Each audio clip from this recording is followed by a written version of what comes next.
आज का हमारा टॉपिक है आरएलसी पीएलसी में डीआईडीओ एंड मेमोरी बिट का यूज किस कंडीशन में किया जाता है। मतलब किस कंडीशन में डीआई यूज करेंगे, किस कंडीशन में डीओ करेंगे, किस कंडीशन में मेमोरी बिट यूज करेंगे और ये होते क्या है। तो इसके लिए मैंने एक एग्जांपल लिया है, PB1 first time press then K1 on and hold. अगर हमारे पास एक पुश बटन है और एक आउटपुट है K1 की कॉइल, अगर मैं बटन को पहली बार दबाऊंगा तो K1 ऑन हो जाएगा। PB1 second time press K1 of, मतलब बटन एक, कॉन्टेक्टर भी एक, पहली बार में ऑन और दोबारा में ऑफ। तो जो हमारा PB1 पुश बटन लिया है ये हमारा डिजिटल इनपुट हो गया और जो K1 हमारा जो कॉन्टेक्टर है ये हमको चाहिए तो ये हमारा डिजिटल आउटपुट हो गया। ठीक है, अब इसको ऑन कराने के लिए हमें एक्स्ट्रा में दो और लेने पड़ रहे हैं, एक K2 लेना पड़ रहा है और एक हमारा K3।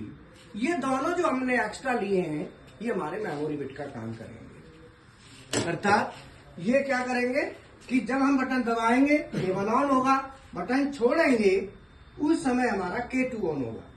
जैसी बटन देखो PB1 यहाँ है, यहाँ, अगर मैं बटन को दबा रहा हूं तो आप ये देखो क्या ऑन हो रहा है, दबाने पे K1 बटन दब रही है ना। देखो बटन तो यहाँ भी दबाएगी, यहाँ भी दबाएगी और अब बटन दबाएगी, प्रेस होगी तो प्रेस होते ही K1 ऑन हो रहा है, लेकिन ये तो हट गया, NC है और ये K1 PB1 का NO है।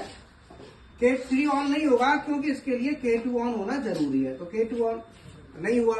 जैसे ही मैं बटन को छोड़ूंगा तो छोड़ते ही ये वापस NC हो जाएगा, K1 ऑन हो चुका, ये NC बन जाएगा, K2 ऑन हो जाएगा। मतलब बटन को दबाऊंगा K1 ऑन, छोड़ूंगा K2 ऑन, K2 ऑन होते ही K2 का जो NO है वो NC बन जाएगा, तो NC बनते ही मैं बटन दोबारा दबाऊंगा तो फिर K3 हो जाएगा। और मैंने झट क्या करना है, K3 के NC से K1 को गिरा देना है। तो ये इसका लॉजिक हो गया पूरा कि K3 जब दोबारा दबाऊंगा तो K1 गिर जाएगा। अब फिर मैं रिपीट करता हूं, फिर मैं पहली बार दबाऊंगा K1 ऑन होगा, दोबारा दबाऊंगा K2 ऑन होगा, वो छोड़ूंगा तो K2 और दोबारा दबाने पर K3 इसको झट गिरा देगा। तो हमें रियल में तो K1 चाहिए, लेकिन K1 के साथ साथ ये दोनों हमें एक्स्ट्रा लगाने पड़े। तो ये एक्स्ट्रा जो होते हैं, जितने भी होते हैं, वही मेमोरी बिट होती है। ठीक है ना,